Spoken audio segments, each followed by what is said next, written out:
मैं हूं भगवान शनिदेव। आज मैं तुम्हें वो सीख बताने आया हूं जो मैंने स्वयं भगवान शिव से पाई थी। ये कोई साधारण बात नहीं थी। ये ऐसे 3 सवाल थे जो मेरे मन में सदियों से थे, जिनके जवाब ने मेरी सोच ही बदल दी। आज मैं उन्हीं सवालों और भगवान शिव के उत्तर तुम्हें बता रहा हूं, क्योंकि जो मैंने सीखा है वो हर इंसान को जानना जरूरी है। मैंने भगवान शिव से पहला सवाल पूछा, हे महादेव, मैं कर्म का फल देने वाला हूँ। जब मैं किसी को उसके कर्म का फल देता हूँ, लोग मुझसे डरते हैं, लेकिन आपसे तो सब प्रेम करते हैं। क्या कारण है कि न्याय करने वाला हमेशा डर का पात्र बनता है और कृपा करने वाला सबसे प्यारा बनता है? महादेव ने गहरी नजरों से मुझे देखा और कहा, शनि, संसार को सच्चाई से डर लगता है। लोग अपने कर्म का परिणाम सुनना नहीं चाहते, इसलिए तुझसे डरते हैं। लेकिन जो अपने कर्म का सामना करता है, जो अपने जीवन की जिम्मेदारी लेता है, वो तुझे अपना सबसे बड़ा मित्र मानेगा। न्याय का मतलब डर नहीं होता, बल्कि आगे बढ़ने का सबसे पवित्र रास्ता होता है।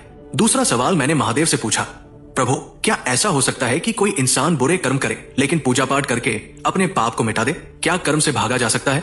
भगवान शिव मुस्कुराए और बोले, शनि, कोई भी पूजा, कोई भी दान तब तक अधूरा है जब तक मनुष्य अपने कर्म को नहीं सुधारता। पूजा का फल तभी मिलता है जब दिल और कर्म दोनों पवित्र हों। सिर्फ पूजा से पाप नहीं कटते, अपने कर्म सुधारने से पाप कटते हैं। जो अपने कर्म को ठीक करता है, उसके लिए पूजा का फल 100 गुना बढ़ जाता है। फिर मैंने भगवान शिव से तीसरा और सबसे गहरा सवाल पूछा, हे महादेव, क्या कोई मनुष्य अपने भाग्य को बदल सकता है? क्या किस्मत सच में लिखी जाती है या कर्म से बदली जाती है? महादेव का स्वर गंभीर हुआ, शनि, प्रारब्ध भाग्य के रूप में जन्म लेता है, लेकिन पुरुषार्थ यानी कर्म उसे बदल सकता है। भाग्य वो बीज है जो पिछले जीवन से आता है, लेकिन इस जीवन का कर्म वो पानी है जो उस बीज को या तो कांटों का जंगल बना सकता है या फलदार वृक्ष।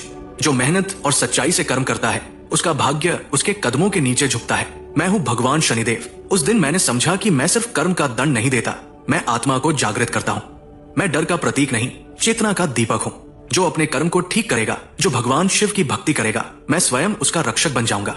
लेकिन जो अपने कर्मों से भागेगा, उसे मेरा सामना करना ही होगा। महादेव ने मुझे यही सिखाया कि कर्म सबसे बड़ा धर्म है और उसका फल जीवन का सबसे बड़ा सच।